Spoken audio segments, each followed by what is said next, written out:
Bellator MMA returns to the SSE Arena Wembley in London, Saturday, June 22nd. That man's gold is on the line. The king of the Bellator MMA middleweight division, the estimable Gegard Mousasi, against his toughest test. Third-degree Brazilian Jiu-Jitsu black belt. And that's it! Unbeaten Rafael Lovato Jr. Let's do it, I'm ready.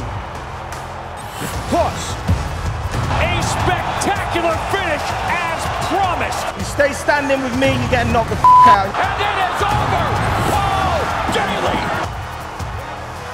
The winner by submission. I'm going strangling!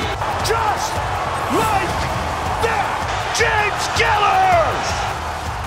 Denise, Miss Dynamite, Killhorse. Wow! Jeremiah Labiano, and it doesn't last long. Aaron Chalmers, Chalmers a standing guillotine choke. Bellator MMA back in London, June 22nd at the SSE Arena, Wembley.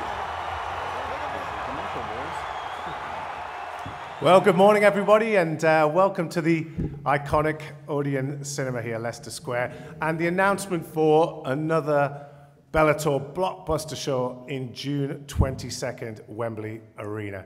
It promises to be certainly Bellator's biggest show in the UK and Europe this year, and I would say undoubtedly the biggest MMA show in the UK all over this year. Before I hand over to the panel, I'm just going to introduce Bellator President, Mr. Scott Coker. Thank you, David. Before we introduce the fighters and the fight card, I'd like to just say a couple things about Bellator this year. We've checked off a couple big boxes in 2019 so far. We've crowned a new heavyweight champion, who is also our light heavyweight champion. That's Mr. Ryan Bader, with a big upset, or I wouldn't say upset, but a big fight with Fedor, and became our new champion in January in Los Angeles.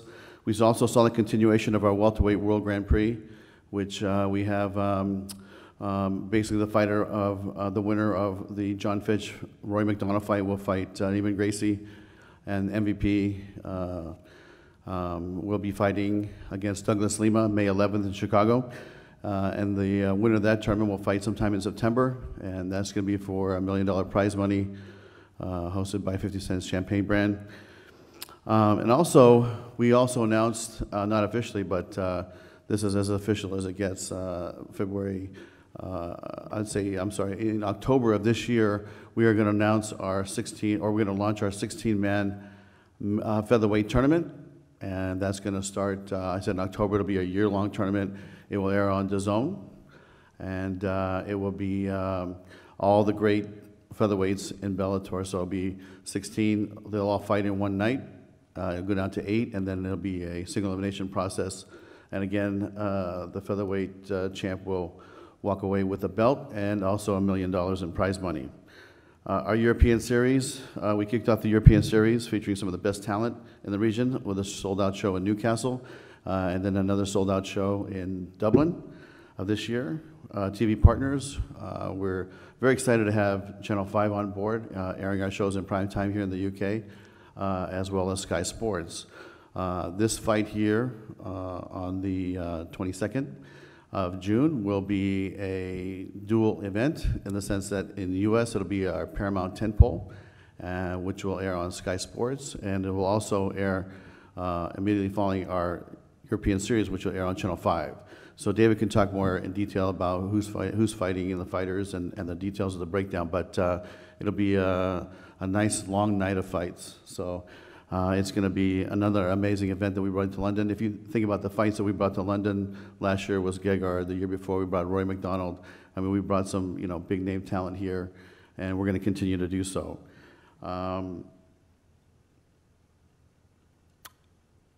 Yeah, at this time, I'd just like to turn over to David Green, who's running our European operations.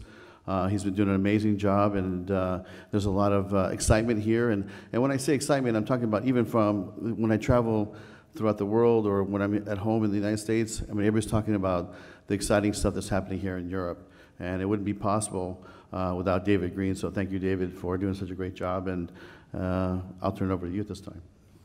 Thanks, Scott. Well, as Scott says, we like to bring the fights, the big fights certainly, over here, and I think this one is no exception, and probably the biggest yet on the 22nd of June. Just like to introduce the panel we have today. I'll start off on my left there with Denise Keyholtz.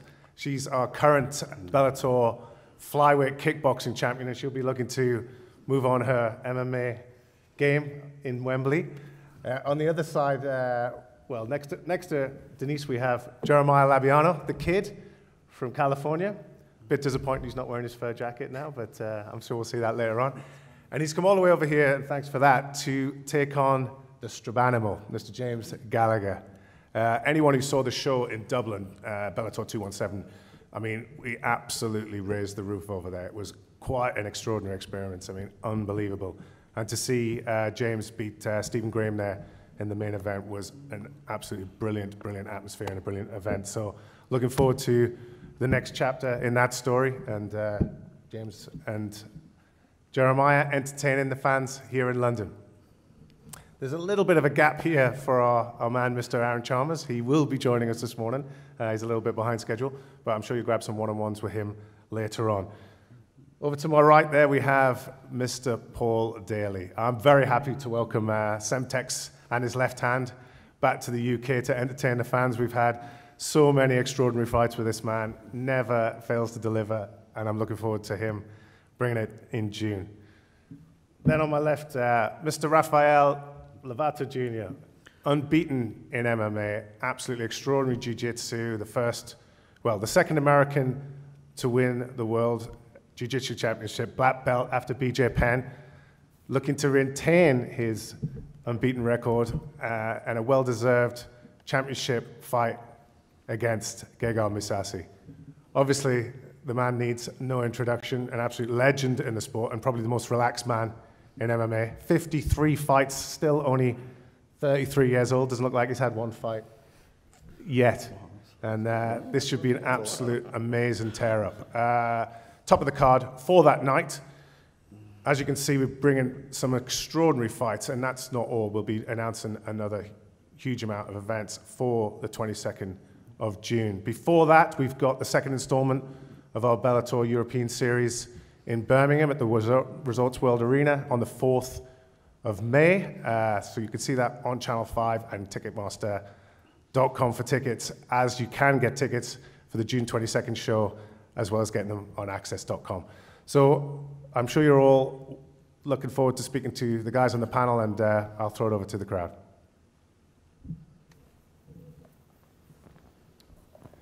Just a question down here on your left in the front, ladies and gentlemen. Excuse me, good morning. Could I just ask Scott, first of all, with Sky Sports, Channel 5, both broadcasting the event on June the 22nd, how that'll play out in terms of timings?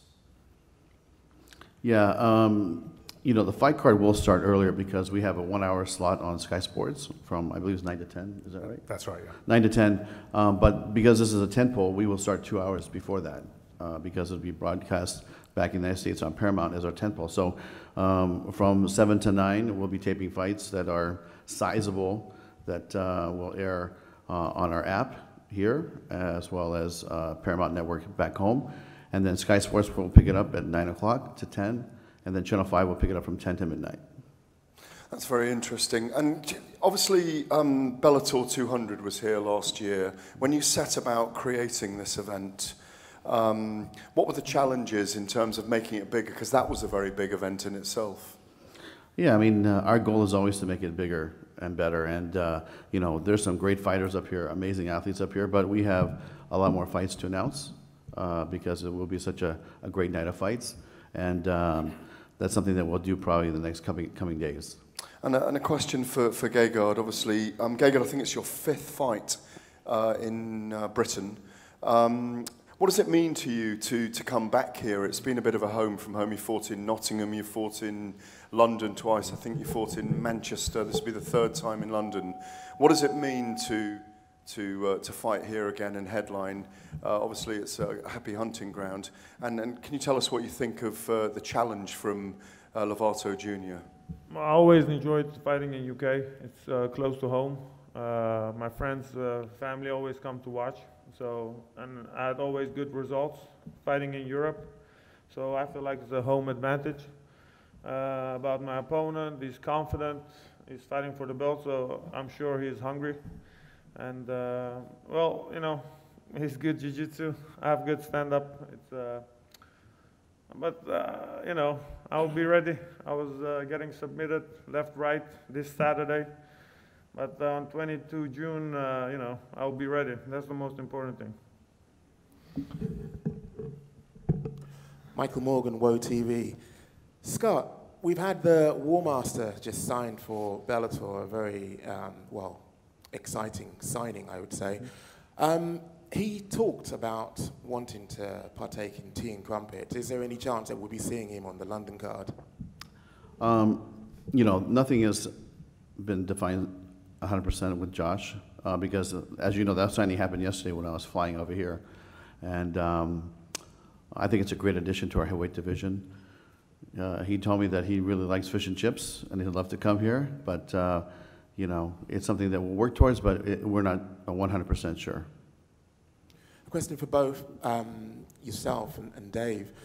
Are there any plans to have European titles, or are we just keeping these as the run-of-the-mill global titles that you have? I think, you know, we've discussed this, but at the moment, I think we're certainly just going to stick with the international belts. I mean, we don't want or don't see the European series as any sort of second tier. It's just a way of bringing some huge fights over to this continent, you know, UK and Europe. And as we can see in June, we're bringing a genuine world title middleweight fight here. So for me, I think all this has done is helped British fighters, European fighters, Irish fighters have a sort of strong pathway towards getting one of our belts. They'll be seen on a bigger platform. It'll be an opportunity for them to fight guys that wouldn't normally fought in their hometown. So it's more of a pathway to get to a world title, but you know, we want to keep those belts where they are on an international level. Paul Semtex Daily. Now, obviously, we all know what transpired when you met Michael Page. One of the resounding points that was echoing from his post-fight interview was basically a matchup with you in the future. Now, obviously, for June the 22nd, that won't happen. But can you see that? Is that something that actually attracts you in the future? That's the first part. And secondly, you obviously have unfinished business. Well, not necessarily unfinished business, but you have an opponent who is chomping at the bit to get back in there with you. Does that interest you as well? What was the last bit? Sorry. Well, let's deal with the first part, and that is Michael Venom Page talking about the fact that he wants to redo the fight with you. But secondly, you have, I would say, one of your previous opponents who actually wants to get back in the cage with you. Lorenzo Larkin. Indeed. Okay. Yeah, the Page fight was interesting. You know, it was a close fight. Watch it 10 times, score it differently every time. So for that instance, then yeah, I would like the rematch. I would like the victory to be more clear.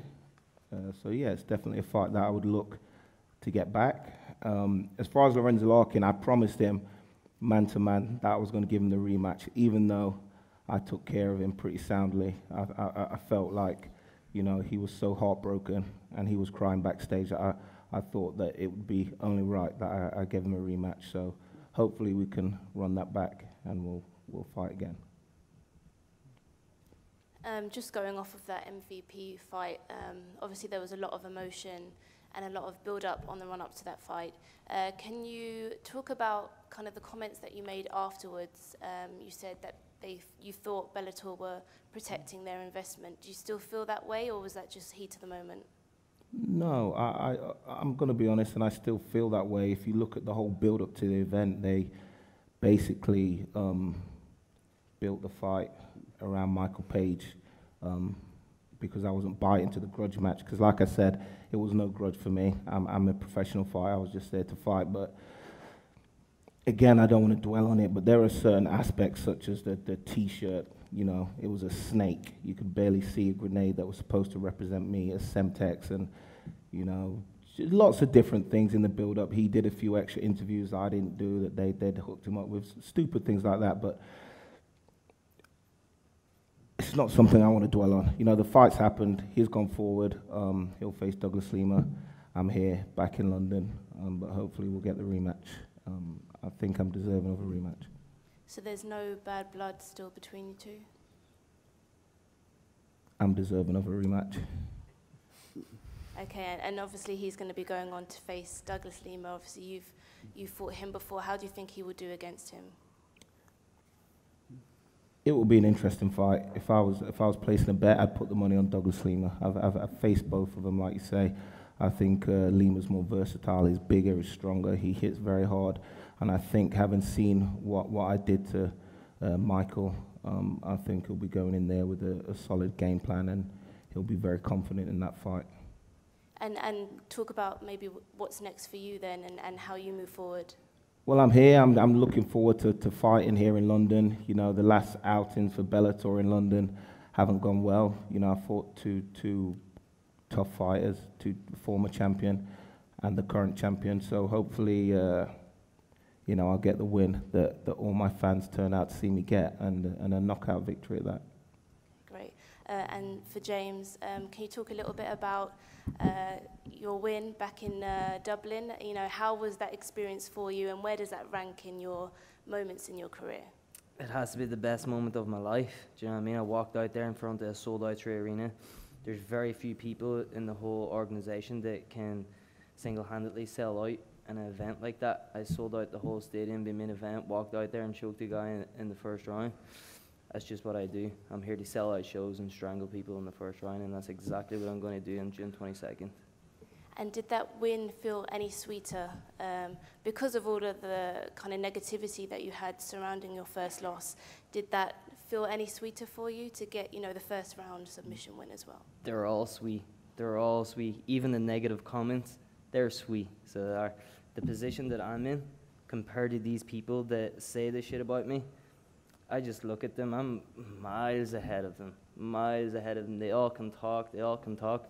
The only reason that they're talking like that is because they want to be in the position that I'm in, and they haven't got the balls to go out there and spit it all on the line the same way that I do, because they're scared of a big fall. I'm not scared of no fall. I'm rising to the top. And talk a little bit about this matchup here. London is where you made your debut. So does that have a special place in your heart? 100%.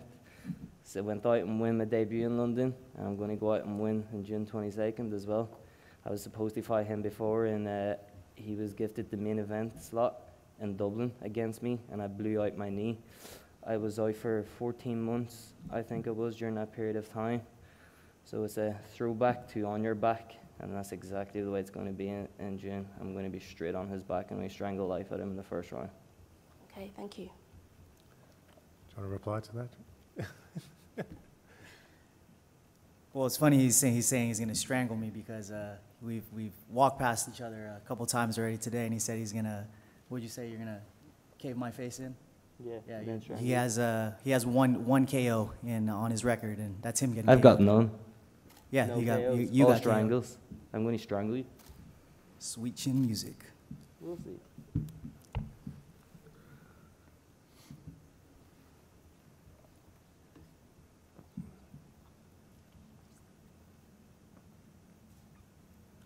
Any questions out there? Oh, here in the front. Hi, for Scott and Dave. Obviously, Bellator is continually acquiring and growing world-class fighters and growing rapidly in the UK. We've also seen high-profile fighters like Eddie Alvarez and Demetrius Johnson moving to one championship in Singapore. What do you think is going to happen over the next or the coming years with the average fight fan's perception of MMA, and where the boundaries are for that in terms of realizing there's more than just one organization? Yeah, I think it's already on the way. I mean, I think that we've done a lot of great work, not just in North America, but also worldwide, and that MMA is a sport, and it's not based off of, any one league, and it's a sport, just like NFL or Major League Baseball, soccer. There's going to be more than one team, and every team's going to have their roster, And I feel really good about you know, where our roster is right now. We've spent the last 5 years building from the ground up. And you know, we've bought a lot of free agents from the top down. And that's how I think a roster should be built, is that you're going to have the next, you know, up-and-comers. And you have to spend the time building them and letting them grow and nurture and simmer. And you have to have big stars, because stars sell fights. And at the end of the day, that's what people want to see. So I think we've done a good job building our roster. We're going to continue to grow. Listen, this company is owned by Viacom, and they are behind this, and they want this to be, you know, massive. And we're on our way. And if you look at the TV deals around the world that Bellator has right now, we're in 163 countries around the world, and I would say probably half of those are owned, that we're distributed on, are owned by Viacom.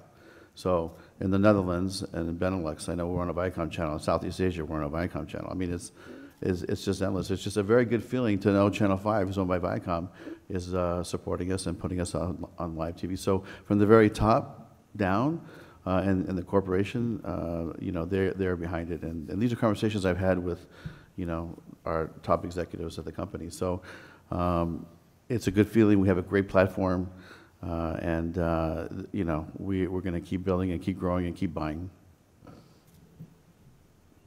On that subject, Scott, what's your over the last couple of years? Obviously, there's been a big growth in America with the events you've been putting together, and you know, kind of heightened by the heavyweight tournament and the contract, the 3-year contract with DAZN. Can you just kind of like elucidate a little bit on what your profile is growing towards being as Bellator, the brand in America, but also perhaps what the early signs are from, you know, we're like, what are we, 2 or 3 events into the Sky Sports deal now and 1 on Channel 5. Can you kind of highlight the growth of the brand itself and what you're getting back in terms of feedback from the market?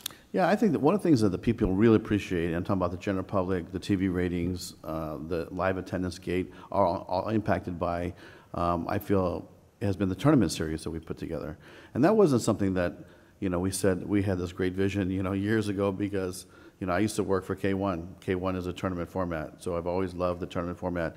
Martial arts was built on a tournament format, right? So tournament formats and martial arts are very common for hundreds of years. And, but when we put together all these great heavyweights, and we said, oh, let's put this tournament together. And it's been a great piece of business for us worldwide, and I think the fans appreciate it, the networks appreciate it, the ratings have been great for those tournaments. And then when we had an opportunity to look at our welterweights, again, put 8 amazing, you know, these aren't 8 unknown fighters, these are 8 amazing fighters that we put in there. And it's an ongoing process, and I think our featherweight tournament will be a big piece of business for us as well. And that's something that we're going to do something a little bit different. We're going to start with 16 athletes.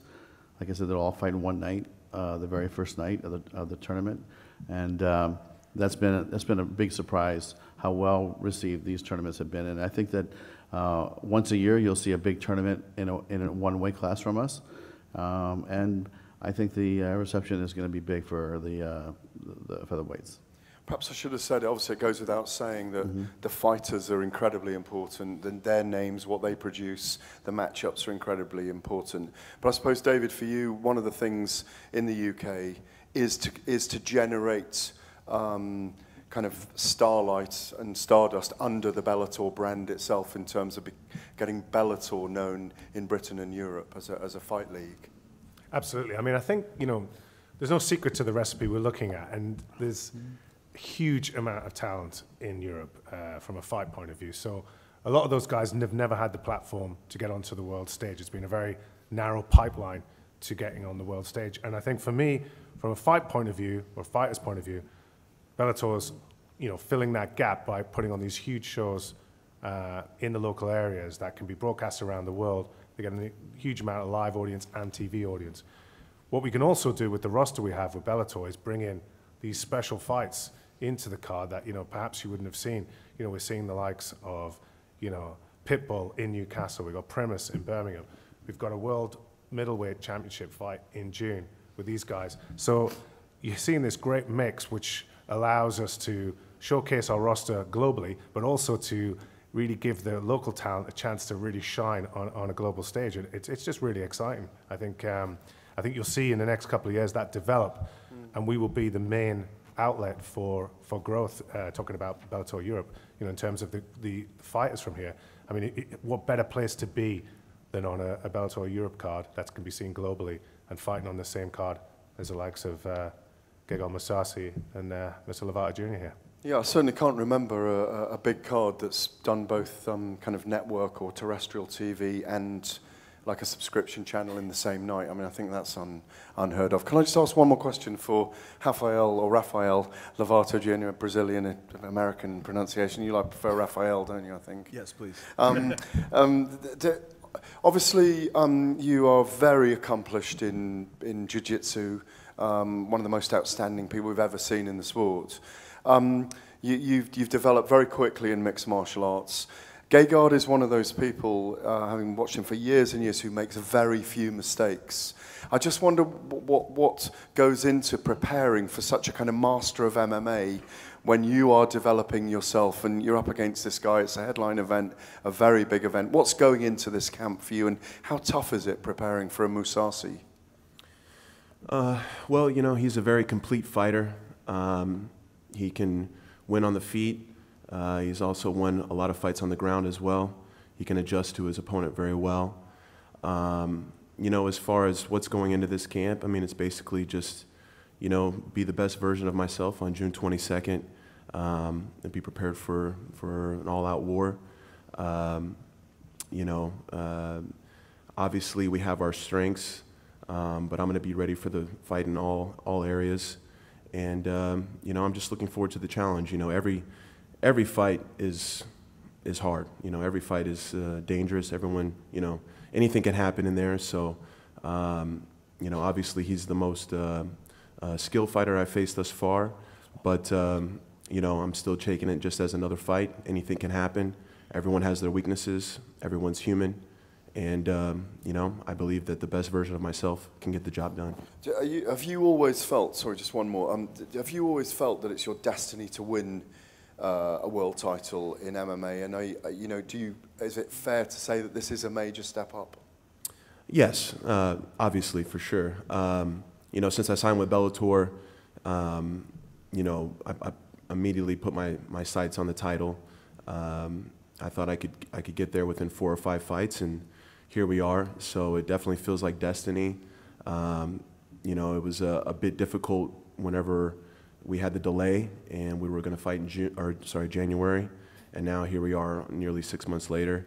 But you know, I stayed focused, stayed positive, and now I'm super excited to be fighting here in Europe. Like I said, it does feel like destiny. This is a huge card. I've been teaching and competing in Europe for over a decade, so it's a great feeling for me to compete for my first world title in MMA here in Europe. I have a lot of European fans, so for me it's worked out even better, and you know, it's going to be an amazing night. Just for Paul, obviously we've spoken about your last outing with Bellator, but we've not heard about your opponent this time round. Are you able to say who that is? At the moment, I don't really know, to be honest with you. There's a list of possible opponents. I have a bout agreement that I'm looking at, and I should be signing later today, and hopefully Bellator will announce a fight at that point. Thank you. And then just for Denise, obviously you're coming off a staggeringly successful kickboxing career, but your MMA career so far has had its ups and downs. You're coming off a loss via rear naked choke. How difficult has the transition for you been, bearing in mind that you've not had an amateur MMA career, you've just been thrown straight into sort of the very highest levels of competition?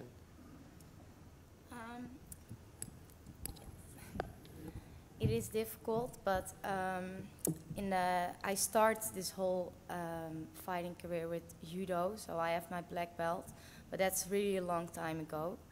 And yeah, this MMA, I think is the complete version of fighting, and it is a big step, the transition from kickboxing to MMA, but I'm more hungry, more motivated than before, and coming off the last loss, especially the last loss, that was a big challenge for me and also a mental challenge. But it was at the end, it's a big lesson, and now I know what went wrong and what the next time I can't do that. And yeah, I'm prepared for everything, and I'm really hungry and really motivated to also let's see the best version of myself also in the MMA cage. And obviously the flyweight division for Bellator is absolutely stacked, but for you personally, stylistically, who are you looking toward? Sorry? So who are you looking to match? Like who, obviously for you, in a very heavily stacked division? For me, it doesn't matter which, because I think every fighter in this division is really good.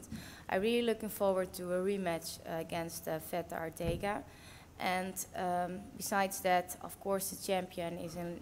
I really want to face her. But in this whole division, every fighter is good. So for me, it doesn't matter for which opponent. I don't have really especially one opponent that I really want to fight. And obviously, I know you're looking toward your fight in June at the minute, but are there any plans to defend your Bellator kickboxing title in the near future or after that? Maybe after this match, but now I just focus on the MMA, on the MMA side. So I don't know if when or where I have to defend my kickboxing belt, but now I just focus on the MMA, and especially this 22nd of June. Hi, a question for Gallagher. We heard a bit about Rafael's mindset and his preparation for the fight. For you, is there anything different mentally and tactically about preparing to face someone who's undefeated in MMA? Well, we know about his ground game. I have actually a really good training partner, Rainier de Ridder. He has same record, 9-0, same Jiu-Jitsu, stand-up, same height, same weight. And I was getting submitted last Saturday, but I've trained with him before. Once I'm in shape, there's not going to be any submissions. And so I have a good sparring partner to prepare for him. And obviously he's undefeated, hungry, and he's taller than me, so he will have his advantage stand-up. But I'm going to be ready. I don't know. I'll be ready, don't worry.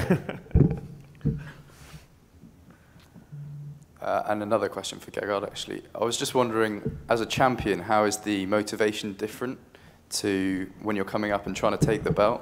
Where does your main drive come from now? Is it financial? Is it trying to prove yourself? Where does that come from?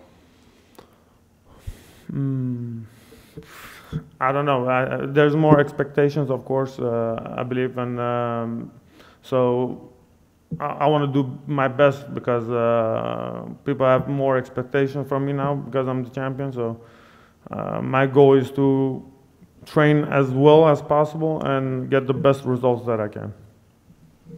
And to Rafael, how do you account for someone that has such experience in this game, and you coming in, you've been on a tear and unbeaten so far, but relatively inexperienced? How do you sort of bridge that gap, or is that even something you think about?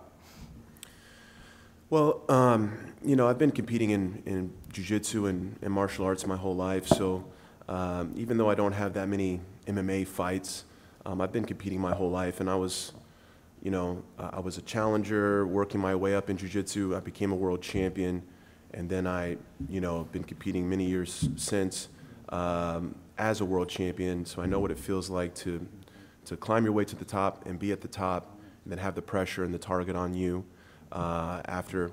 And so, I've kind of been through it all, and being, more mature, in my 30s, I'm very aware of who I am and what I'm doing here. So,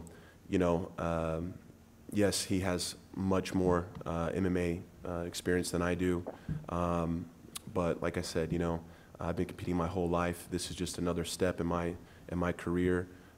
This is what I wanted, so I'm here. This is the destiny, and like I said before, we're all human. Everyone has their weaknesses, and it's just my job to try to exploit that and get there. I'm going to have an amazing training camp, and I'll be ready June 22nd. Another question for Rafael. Gallagher was quite honest there, saying that in his training he's submitted a few times. What does that mean to you to hear that?